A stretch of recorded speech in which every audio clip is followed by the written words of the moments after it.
En 2015, n'ayant pas eu le soutien de son parti le PDC, Konan Kwadwo Bertin, KKB, s'est présenté en tant que candidat indépendant à la présidentielle. L'ancien député de Port-Bouët ira-t-il en indépendant après le rejet de son dossier à la candidature du PDC pour avoir fait du faux selon le comité électoral du plus vieux parti de Côte d'Ivoire?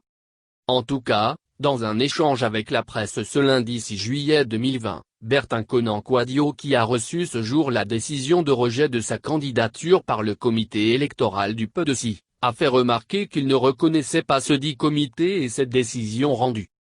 L'ancien député, qui dispose à compter de jour lundi, date de la notification du rejet de son dossier de sa candidature, de 48 heures pour faire appel de la décision, a été ferme. Il a affirmé qu'il reste PDC et qu'il n'entend pas prendre ses distances avec ce parti. Ce comité-là, il est tout sauf un comité électoral. Il est composé des personnalités du PDC, pour la plupart des délégués qui, eux-mêmes, il y a une semaine et demie sont allés demander au président Bédié de se présenter. C'est un comité de campagne d'un des candidats, le candidat Henri Konan Bédié, qui ne peut pas être jugé parti. Sa décision est nulle et sans effet, et donc ma candidature est encore d'actualité.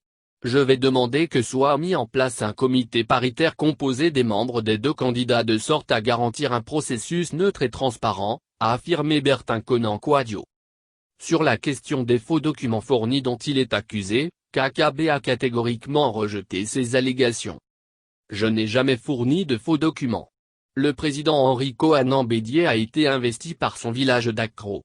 J'ai été moi investi par mon village Bokanda. Je ne pense pas que le président Henri Konan Bédié ait participé jusque-là, à une seule réunion du PDC à Dakro, et pourtant il a été investi. Je suis militant du PDC depuis une trentaine d'années, a signifié KKB. Il a indiqué que sauf avis contraire, il se présenterait à la prochaine élection d'octobre. Je ne serai pas le premier à ouvrir le bal des candidatures indépendantes au PDC. En 2015, j'ai présenté au peuple de Côte d'Ivoire un projet présidentiel. Ma conviction, c'est que ce projet-là est arrivé aujourd'hui à maturation. Sauf qu'en 2015, je n'ai pas eu le soutien du PDC. Mon souhait aurait été que mon parti me soutienne. Sauf avis contraire, nous prendrons rendez-vous avec le peuple de Côte d'Ivoire en octobre prochain, a-t-il martelé. En cas de rejet définitif de ma candidature, je n'exclus rien. Je pense qu'une candidature indépendante, c'est la chose la plus probable, a ajouté l'ancien président de la jeunesse du PDC.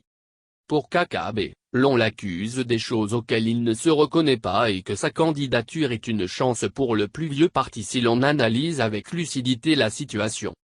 Enfin, en ce qui concerne la présidentielle d'octobre prochain, l'ancien député de Port-Bouët a fait remarquer que tous les ingrédients pour une crise post-électorale. Nous sommes malheureusement sur la voie d'un film d'horreur que les Ivoiriens ne veulent plus revoir. Rien qu'à voir les candidatures qui s'annoncent, comme si on n'écoute pas les signes du temps, c'est dommage, mais ce n'est qu'un constat de ma part, a-t-il conclu.